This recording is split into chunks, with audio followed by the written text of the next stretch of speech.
भूतिया हवेली का रहस्य। यह कहानी है एक छोटे से गांव की, जहां एक पुरानी जर्जर हवेली वर्षों से खंडहर के रूप में खड़ी थी। गांव वाले उसे भूतिया हवेली के नाम से जानते थे। कहते हैं कि हवेली में कुछ ऐसा भयानक था जिससे हर कोई दूर रहना चाहता था। लोगों का मानना था कि वहां जाने वाले कभी वापस नहीं आते, और अगर आते भी तो उनकी हालत सामान्य नहीं रहती। यह हवेली गांव से थोड़ी दूरी पर स्थित थी, और उसके आसपास उगे ऊंचे पेड़ और जंगली झाड़ियां उसे और भी डरावना बनाते थे।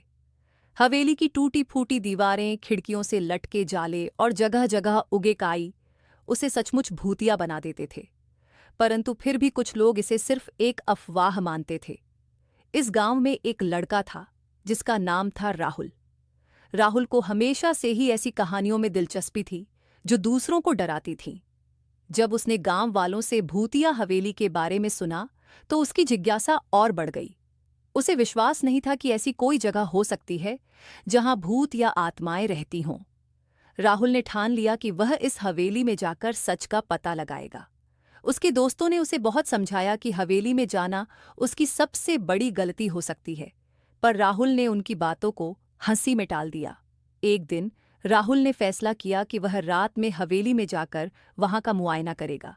उसने अपने बैग में एक टॉर्च, कुछ खाना और एक कैमरा रखा, ताकि वह हवेली के अंदर की तस्वीरें खींच सके और लोगों को साबित कर सके कि वहां कुछ भी डरावना नहीं है। रात के समय जब पूरा गांव सो रहा था, राहुल चुपके से हवेली की ओर चल पड़ा। हवेली के पास पहुंचते ही उसे एक अजीब सा एहसास हुआ, जैसे कोई उसे देख रहा हो। लेकिन उसने इसे सिर्फ अपने मन का भ्रम समझा और आगे बढ़ता गया। हवेली का मुख्य दरवाजा खुला हुआ था, जो और भी डरावना लग रहा था। राहुल ने जैसे ही दरवाजे पर कदम रखा, उसे एक ठंडी हवा का झोंका महसूस हुआ। अंदर की हवा भारी और सर्द थी। हवेली के अंदर अंधेरा था, केवल उसकी टॉर्च की रोशनी ही कुछ कुछ दिखाई दे रही थी। राहुल ने इधर उधर देखा। हवेली के कमरों में पुरानी फर्नीचर, जाले और टूटी हुई दीवारें थीं। वहां एक अजीब सी खामोशी छाई हुई थी, जिससे राहुल का दिल तेजी से धड़कने लगा। उसने सोचा था कि वह निडर है, पर हवेली का माहौल उसे बेचैन कर रहा था। राहुल ने जैसे ही हवेली के मुख्य हॉल में कदम रखा, उसे लगा कि उसके पीछे किसी ने कदमों की आहट की।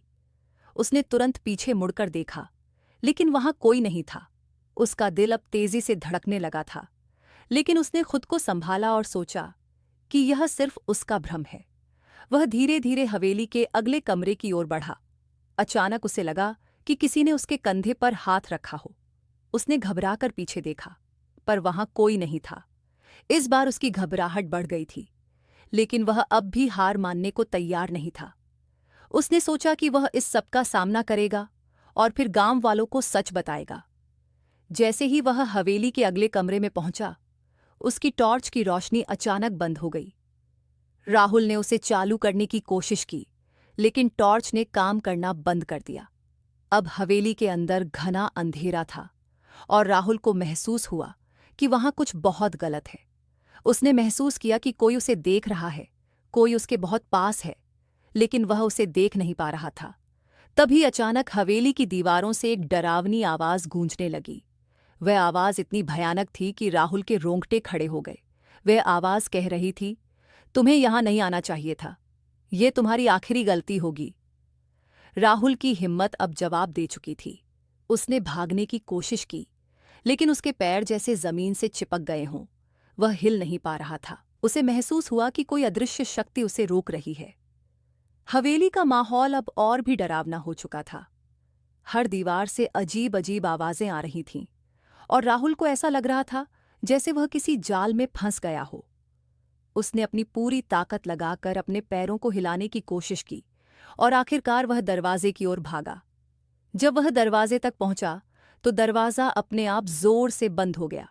राहुल को अब यकीन हो गया कि वह एक भयानक मुसीबत में फंस चुका है। उसने पूरी ताकत से दरवाजा खोलने की कोशिश की, लेकिन दरवाजा हिल नहीं रहा था। उसकी सांसें तेज हो गई थीं, और उसका दिल इतनी जोर से धड़क रहा था कि उसे अपनी धड़कनें साफ सुनाई दे रही थीं।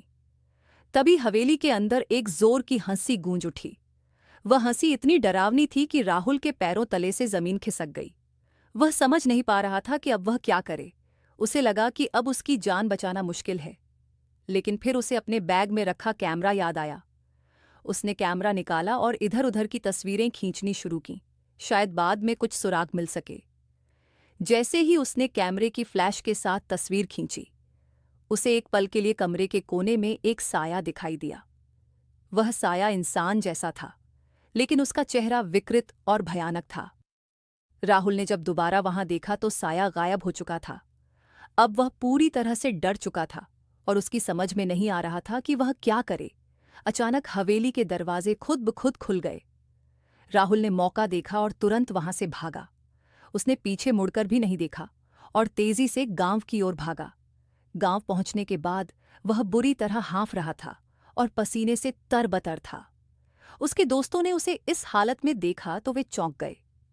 राहुल ने उन्हें पूरी घटना बताई, पर कोई भी उसकी बात पर यकीन नहीं कर रहा था। राहुल ने कैमरे से तस्वीरें निकालने की सोची, ताकि वह उन्हें दिखा सके कि उसने जो देखा वह सच है। लेकिन जब उसने कैमरे की तस्वीरें देखीं, तो उसकी आंखें फटी रह गईं। सभी तस्वीरें धुंधली और विकृत थीं, जैसे कैमरे में कुछ तकनीकी खराबी आ गई हो।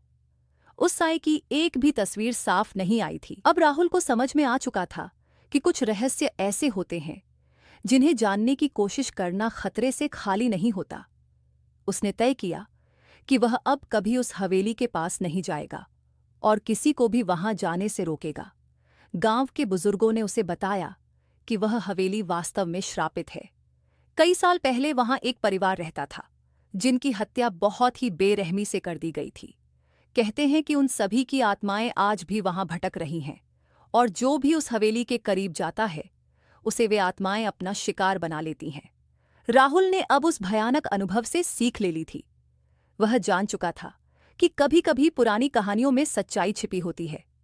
भूतिया हवेली का रहस्य शायद हमेशा के लिए एक रहस्य ही रहेगा, क्योंकि अब कोई भी उस जगह जाने की हिम्मत नहीं करता।